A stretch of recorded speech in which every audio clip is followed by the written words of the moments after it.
Please support the project by subscribing to the channel, leaving a like, and sharing your thoughts in the comments. Your support helps us bring you even more amazing stories. Enjoy listening. Siip. 4987, the City of Enlightenment. From early morning, the air felt leaden. Heaviness pressed on the chest even before opening one's eyes. As always, and it was like this for everyone around. Yawning had become a chronic ailment in 4987, this forgotten by God and people factory town clinging to the border of 3 states at the foot of towering mountains. It seemed as if the very earth here was tired and exhaling apathy. Vishnev forced his eyes open. His gaze rested on the ceiling, blurry and unfocused. The gray sky beyond the window of his factory studio cell offered no cheer. Another shift. Another day resembling the previous one, and all the other days that had merged into one endless, sluggish mass.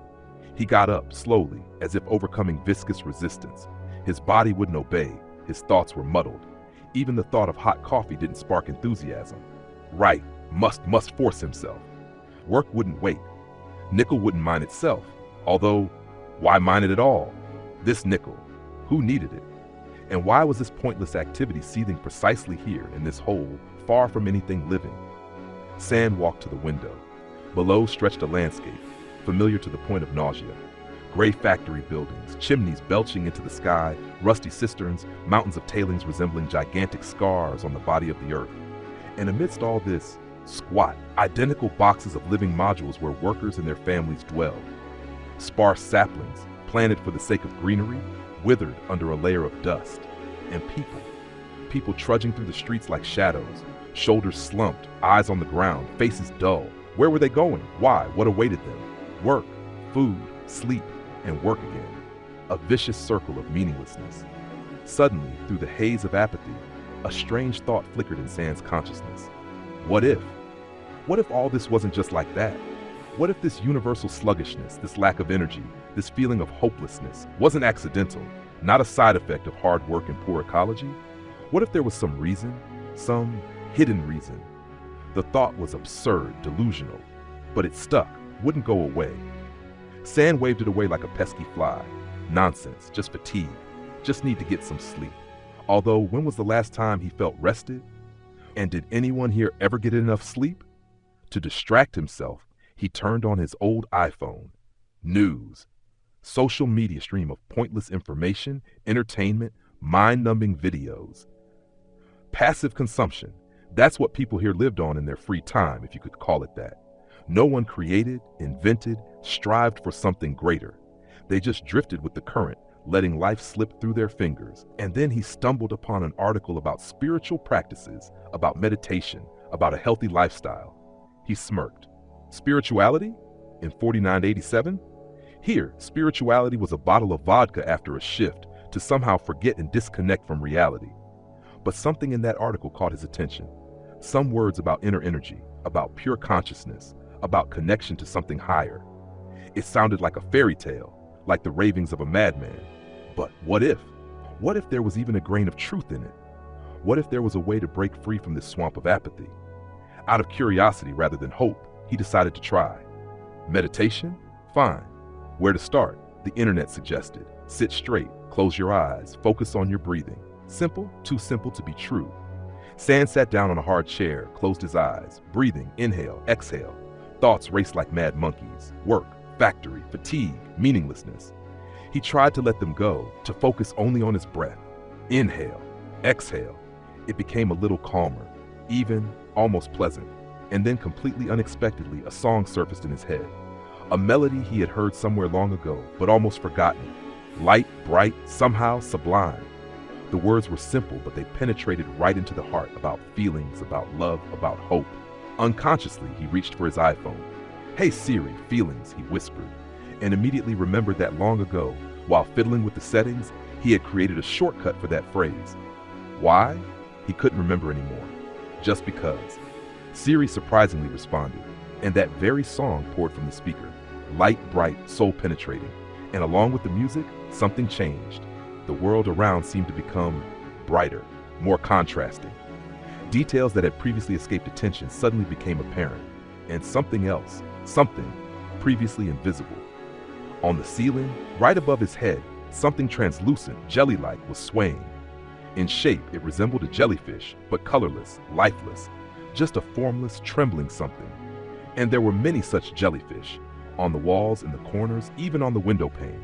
They were everywhere. Sand froze, holding his breath. What was it? Hallucination? Overwork? Or something real? He turned off the song, and instantly the jellyfish disappeared, dissolved into the air as if they had never been there. Turned it on again? They appeared. Turned it off? They vanished.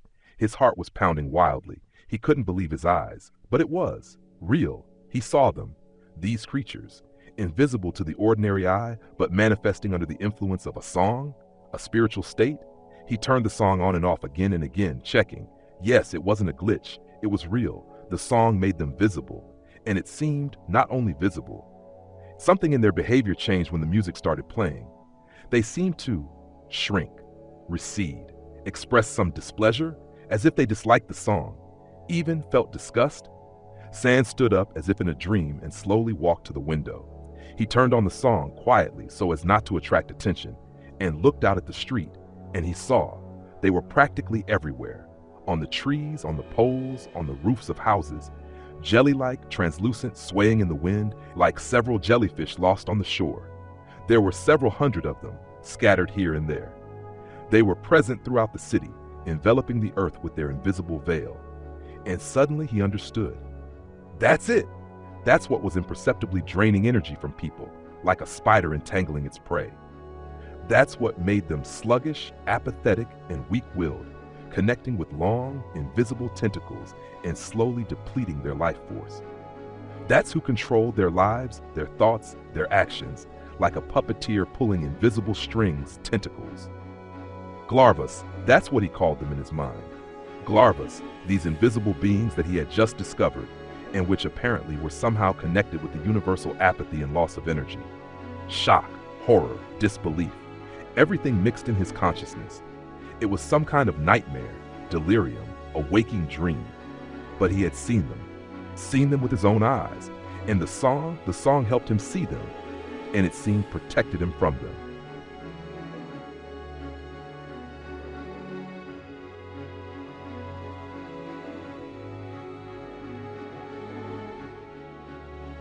He turned off the song. The world became gray again, dull, ordinary. The Glarvas disappeared as if dissolved into the air. But he knew they hadn't gone anywhere. They were here, everywhere, invisible but real, controlling everything. He turned the song on again, and again the world filled with something else. Not only visible Glarvas, but also a sense of freedom, lightness, energy. As if the song not only made the Glarvas visible, but also disabled their influence, freed him from their oppression. Sand felt a surge of strength. For the first time in a long time, he wanted to move, act, change something, even smile. A slight smile touched his lips. Could it be? Could there be a way out? Could he break free from this slavery? He began to experiment. He turned on the song, walked around his small apartment, watched the Glarvas. They really did shrink, recede, try to crawl away from the source of the music. They reacted especially actively to his. When he plunged into a meditative state to the sounds of the song, when his mind calmed down and focused on the inner, when he achieved balance. Yes, balance. Glarvas didn't like balance. And the song, it seemed, helped to achieve this balance, this elevated spiritual state which made them powerless. He conducted another experiment. He turned the song up louder, very loud, and began to meditate, focusing on a mantra, immersing himself in this elevated state, putting all his energy, all his newfound spiritual enthusiasm into the meditation. The Glarvas on the ceiling became restless. They began to stir, writhe, as if trying to find a way out. Then, tentacles grew out of them. Not the thin, invisible threads with which they usually connected to people, but thick, fleshy appendages resembling octopus tentacles. And with these tentacles, they began to crawl away, slowly, reluctantly, but crawl away from the walls, from the ceiling, from the corners, as if they were being driven out by the power of spiritual purity. Sand watched this, holding his breath. They were crawling away. The Glarvas, the invisible masters of Earth, were crawling out of his studio, defeated by a song, enlightenment, or both together. When the last shred of jelly-like flesh disappeared behind the door jamb, the song ended. Silence. And purity. For the first time in a long time, there was no oppressive presence of larvas in his studio. Breathing became easier, thoughts became clearer, energy was surging, not from joy, but from inner peace and strength of spirit. He was shocked, overwhelmed, scared, and inspired. He had discovered a secret that could change everything, a secret that needed to be told to the world. But who to trust? Who would believe the ravings of a madman about invisible jellyfish sucking energy from people? They would surely laugh, send him to a madhouse. And even he himself still couldn't fully believe what he had seen. Had he lost his mind? Had he gone crazy? Doubts gnawed at him like worms. But he had seen them with his own eyes and felt the difference. The difference between living under the yoke of the larvas and living without them. The difference between apathy and energy, between hopelessness and hope. The difference between the darkness of ignorance and the light of spiritual enlightenment. And he realized that he couldn't remain silent. He had no right to remain silent. Even if no one believed him, he had to tell someone, at least someone. At least his best friends, Kostya Budinov and Transy Boyova, the closest people at the factory. Kostya and Transy lived next door, in the same factory module. San went to them without warning. They were sitting on the couch, glued to their phones as usual, spiritless and different like shadows of themselves. "Hi guys," San said, trying to make his voice sound cheerful, although a storm of emotions of discovery and responsibility was still raging inside. Kostya and Transy raised their heads, looked at him with indifference. "Hi," Kostya grunted. Transy slightly nodded her head in greeting, not even taking her eyes off the screen. "I have something interesting for you," San continued. "Want to hear a story about what is hidden from our eyes?" Kostya smirked. "Well, go on, entertain us. We're dying of boredom anyway." Transy tore herself away from her phone, looked at San with slight irritation. "Just don't start again with your conspiracy theories. Enough of those already." San sighed. He had expected this reaction, but he wasn't going to back down. "It's not a theory. It's reality. A reality that we just don't see, usually until we open our minds." "Well, and what kind of reality is that?" Kostya asked skeptically. "Glarvas," San blurted out. Kostya and Transy exchanged glances. They laughed. "Glarvas? What kind of beast is that?" Kostya chuckled. "Did you get high on some drugs again or join some cult?" "No drugs and no cult," San answered seriously. "Glarvas are invisible creatures. They live among us. They are everywhere, and they suck energy out of us." Kostya continued to laugh. "You're quite the dreamer, San. Maybe you should become a writer? Write fantastic stories about spiritual vampires." Transy was no longer laughing. She looked at San with some bewilderment. "Wait," she said. "Are you seriously talking about something mystical?" "Absolutely seriously," San nodded. "I've seen them with my own eyes, and not only seen them, I found a way how to protect myself from them with spiritual practice, and even how to make them visible." Kostya stopped laughing. An expression of alarm appeared on his face. "San, what's with you? Are you okay? Maybe you need a doctor or some guru?" "I'm fine," San assured him. "Just believe me, just for a minute. You do trust me, or at least your friend, who is bringing you an important discovery?" Kostya and Transy were silent. Did they trust him? Yes, sort of. San was their friend. But what he was saying sounded like the ravings of a mystic and esoteric. "All right," Kostya finally said. Let's assume we believe you, although it's hard to believe. And what next? What are these glarvas, and how do you see them with your spiritual practice?" "I won't tell you," San replied. Better I'll show you, so you can see for yourselves." He stood up. "Come with me, outside. I'll demonstrate everything to you." Kostya and Transy exchanged glances. Bewilderment, skepticism, curiosity, everything mixed in their gazes. But they agreed. After all, they had nothing to lose, except maybe a little time. They left the module. It was deserted outside. The sun was hiding behind gray clouds. The wind carried dust and factory smog. An ordinary day in 4987. A day of slavery and apathy. San stopped in the middle of the street. He looked at his friends. On their faces, skeptical smirks mixed with slight tension. "Well, are you ready to face reality?" he asked. Kostya shrugged. "Ready for anything, just not for the factory shift." "Now you'll see everything," San said solemnly. And, taking out his iPhone from his pocket, he shouted loudly, "Siri, feelings, tune me into enlightenment." Silence. Siri was silent, no reaction. The iPhone seemed to have glitched. "Siri feelings, activate Samadhi mode," San repeated louder, already with anxiety in his voice. Again, silence. At that moment, Kostya and Transi chuckled again. "Well, where are your glarvas?" Kostya asked mockingly. "Siri isn't enlightening you, is she?" But San wasn't listening to him. He wasn't looking at the iPhone. He was looking at the streetlights standing on both sides of the road and at a tree growing nearby. And there they began to manifest.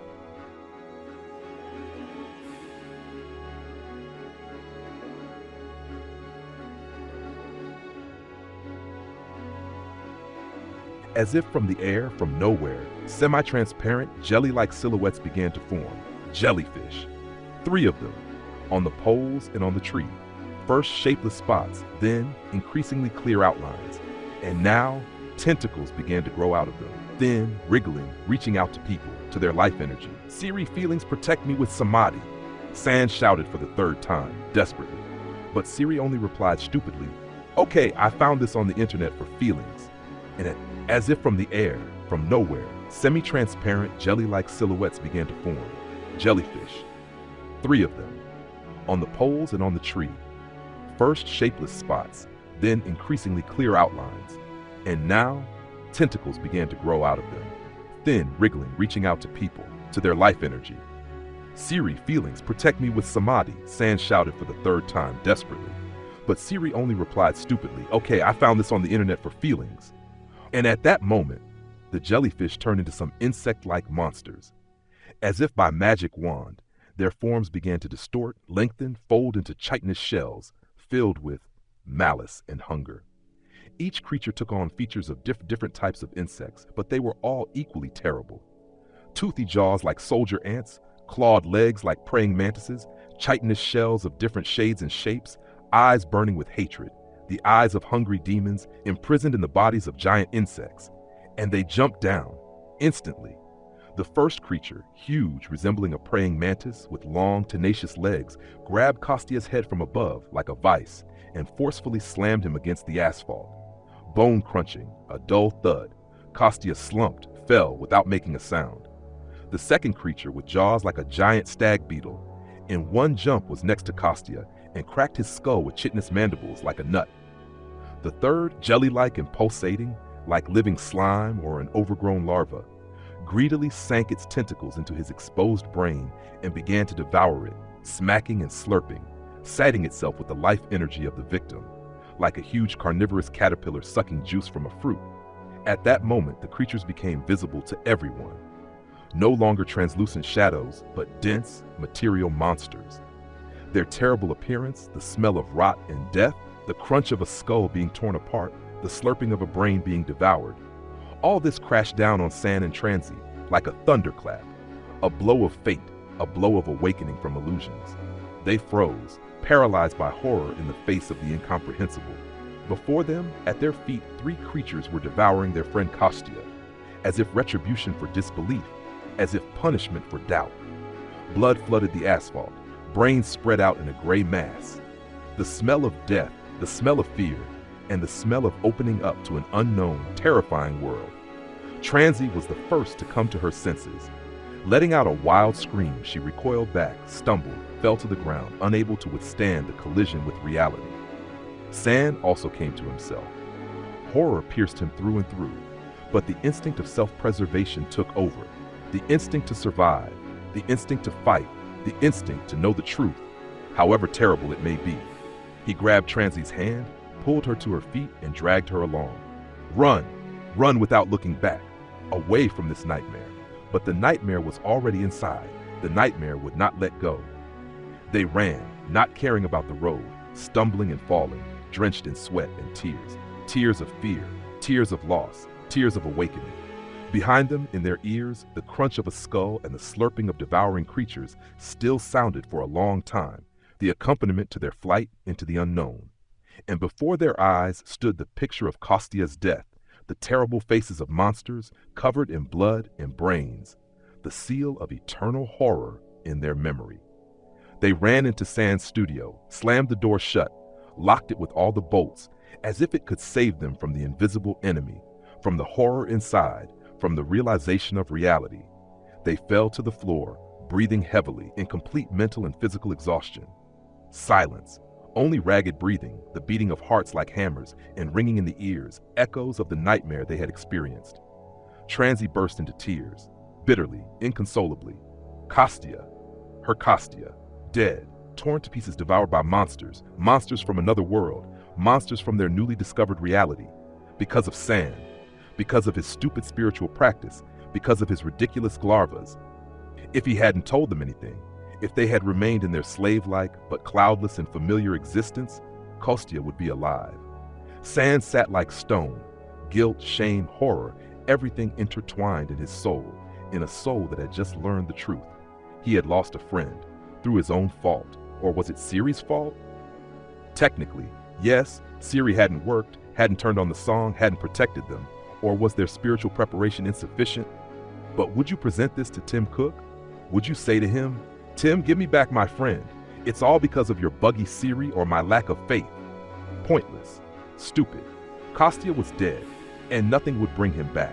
Neither complaints, nor lamentations, nor searches for those to blame. And it was all because of him, Sam. His curiosity, his stupid idea to share the discovery, or his courage to look truth in the eye, his mission to convey the truth. Coming out of shock a little, they realized that they couldn't stay here. The Glarvas now knew about them. They knew that they had seen them. They knew that they could be dangerous, or that they had become able to see their weaknesses. They wouldn't leave them alone. They would hunt them, to return them to slavery, to deprive them of strength, to destroy them as a threat. And next time, the victim might not be Kostya, but themselves. "We need to run," Transi said hoarsely, wiping away tears, tears of despair and at the same time glimmers of resolve. "Run from here, before it's too late, before they get to us too." "Run? Where to?" San asked wearily. "And how? We are at the factory.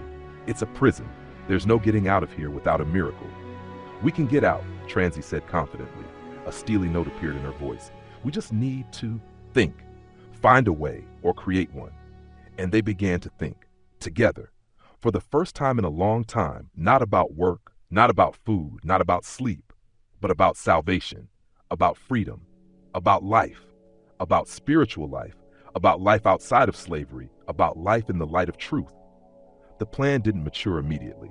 They discussed for a long time, argued, suggested options.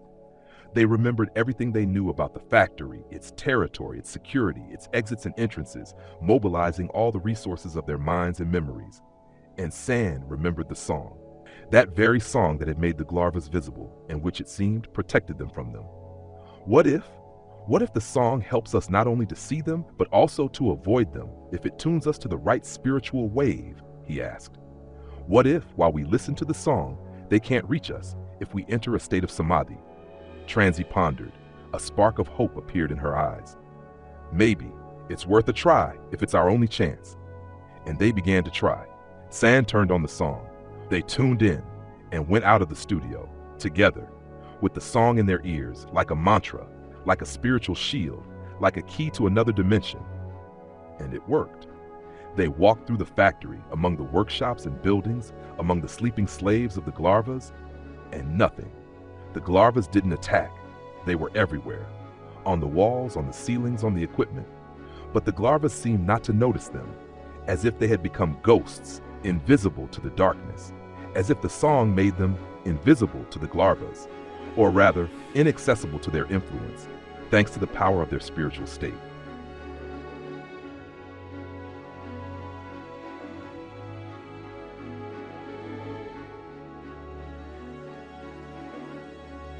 It works, Transi exclaimed with relief. A firm confidence sounded in her voice. The song works, like a key to freedom. We are safe, as long as we maintain this state. For now, San cautiously corrected her, maintaining sobriety of mind. For now it works, but we need to be careful. Don't relax, not for a minute, not for a step.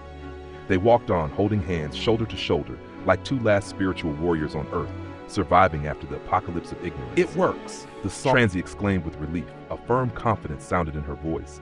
The song works, like a key to freedom. We are safe, as long as we maintain this state. For now, San cautiously corrected her, maintaining sobriety of mind. For now it works, but we need to be careful. Don't relax, not for a minute, not for a step. They walked on, holding hands, shoulder to shoulder like two last spiritual warriors on Earth, surviving after the apocalypse of ignorance. The song flowed from the iPhone, like a mantra, like a prayer, protecting them from invisible evil and leading to the light of enlightenment. They advanced towards the exit of the factory, slowly, cautiously, step by step, every step, an effort of will, every moment, a fight for freedom. They passed checkpoints, warehouses, garages, security territory. Everything was quiet, calm, as if it had died out, as if it was lying low in anticipation. Only the song sounded in their ears, and their hearts were pounding with tension, but no longer from fear, but from a premonition of a decisive battle. And now ahead, the main gates. Exit from the factory. Freedom. It seemed the goal was already close, within reach, but freedom is not given freely. Freedom demands a final test. A few more steps, and they would break out of this cursed place. But what was that? At the exit, right in front of the gates stood a shadow. Something more than an ordinary shadow. A shadow, thickened, dense, ominous, the shadow of death itself, the shadow of despair, the shadow of darkness. And from this shadow, something began to manifest. Something huge, terrible, incomprehensible, the embodiment of evil, the keeper of slavery, the last guardian of bondage, the Uber Glarva. She was waiting for them, like a judge, like an executioner, like a tempter. She knew about them. She knew that they had broken free from control, that they had dared to rebel, that they had approached the light. She knew that they posed a threat to her power, to her hunger, to her darkness. And she came out to meet them, to stop them, to return them, to destroy them. The last obstacle on the path to freedom, the last temptation of darkness, the final test of spirit. She was enormous, many times larger than ordinary Glarvas, the embodiment of their collective power, their concentrated malice, their age-old domination. Her body pulsed, changed, mutated before their eyes, taking the form of their worst fears, their suppressed rage, their hidden despair. Tentacles thickened, lengthened, turned into claws, blades, daggers, instruments of torture, instruments of enslavement, instruments of death. The form changed, taking on the outlines of a praying mantis. A giant praying mantis, covered in impenetrable chitin, with impassive, soulless eyes, the eyes of darkness itself, the eyes of eternal night, the eyes of the abyss. A monster born from the nightmare of ignorance, from the depths of subconscious fear, from the collective darkness of humanity. And she influenced their consciousness, their emotions, their last lines of defense, their fragile state of enlightenment, their connection to inner light. Somehow, mentally, like darkness swallowing light, like cold shackling warmth, like fear paralyzing will. Suddenly, the song stopped helping. Its sound faded in the growing hum of darkness. Its light went out under the onslaught of horror. The elevated state it gave began to crumble, like a house of cards collapsing in a hurricane of fear, like thin ice cracking under the weight of despair. Instead of calmness, anxiety, a snake creeping into the soul. Instead of hope, fear, icy claws digging into the heart. Instead of inner peace, rage, blind, helpless, destructive.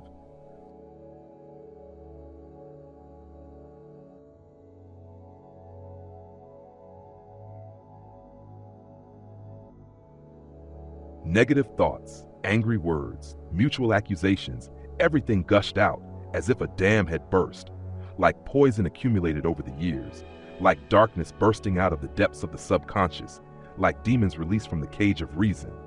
"You! It's your fault," Transy shouted, looking at San with hatred, the hatred of a slave, the hatred of a victim, hatred for the one who dared to violate the order of darkness.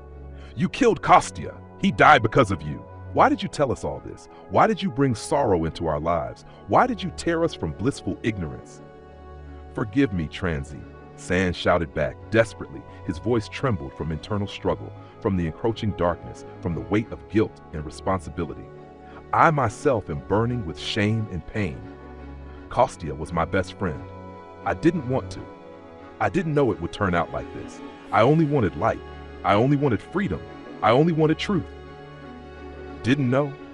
Do you even realize what you've done? You destroyed everything, everything we had, everything we were used to. Our simple life was so cozy, so familiar, safe. It would have been better if we hadn't known anything. It would have been better to live in our slavery, but with Kostya, in blissful ignorance, in the cozy darkness." Transy, calm down. This is not the time for quarrels. Look at her. She's making us quarrel.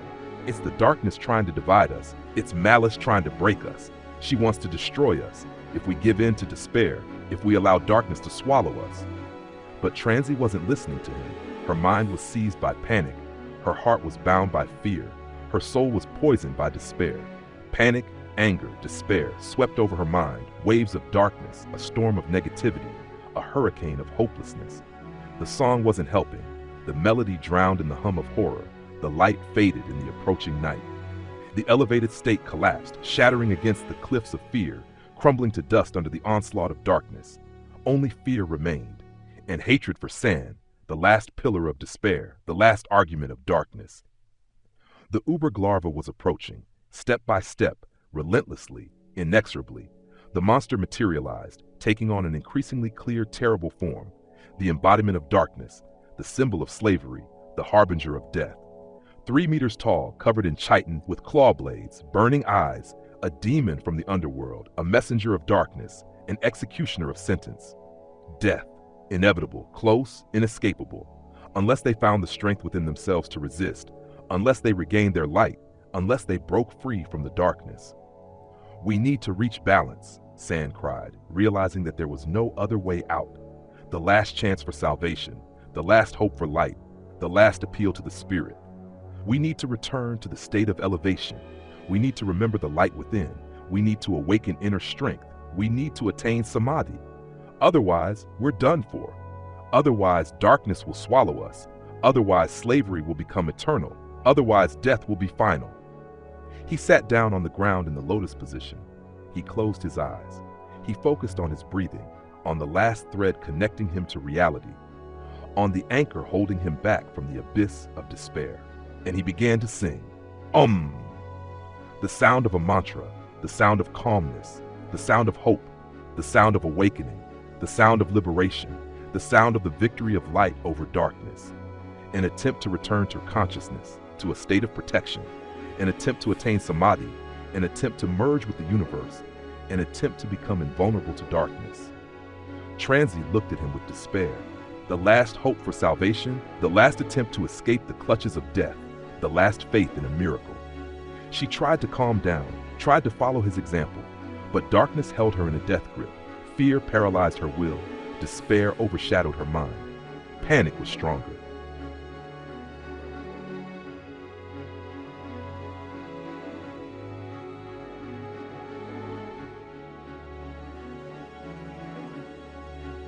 Anger, hatred, fear tore at her soul. Demons of darkness tormenting their victim, devourers of souls, harbingers of doom. The song didn't sound in her heart. Darkness muffled the light. Fear defeated hope. Despair prevailed. Only a cry of horror, the last breath, the last plea, the last agony. The Uberglarva pounced on her. Instantly, like lightning, a blow of darkness, a triumph of evil, a victory of slavery. A claw shot into the air and slashed Transy's throat in the blink of an eye. Something small fell onto the asphalt. Then a thud, another thud. Blood gushed out in a fountain, drenching San's enlightened face. Bone crunching, the slurping of devouring, a feast of darkness, a triumph of death, a victory of slavery. San did not stir. He didn't flinch, didn't shudder, didn't retreat. He sat like a statue, unshakable, imperturbable, impregnable. Through the veil of blood streaming down his face, he saw how the creature tore Transy's body apart, devoured her flesh, sucked out her life.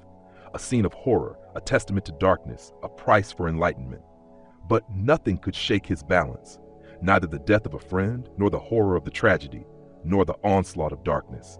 Mind calm, emotions under control, actions conscious, inner silence, imperturbability of spirit, complete presence in the moment, emptiness and strength, inner strength, invincible, indestructible, the strength of spirit, the strength of enlightenment, the strength of samadhi. The crunching and slurping subsided. The feast was over. The creature raised its head, smeared with blood, looked around, searching for a new victim. Hunger is eternal. Darkness is insatiable. Slavery demands new victims. Not finding a new victim, the Uberglarva rushed about in rage. Her blind hunger sensed only emptiness in the place where flesh had just been, but could not penetrate to the source of incomprehensible light. In powerless rage, she prowled around, darting in the shadows, trying to feel Sand's presence, but in vain. The man seemed to have dissolved into another dimension, unattainable for her darkness. Sand stood up. The last step, and there they were, the factory gates. He walked out of them into a new world.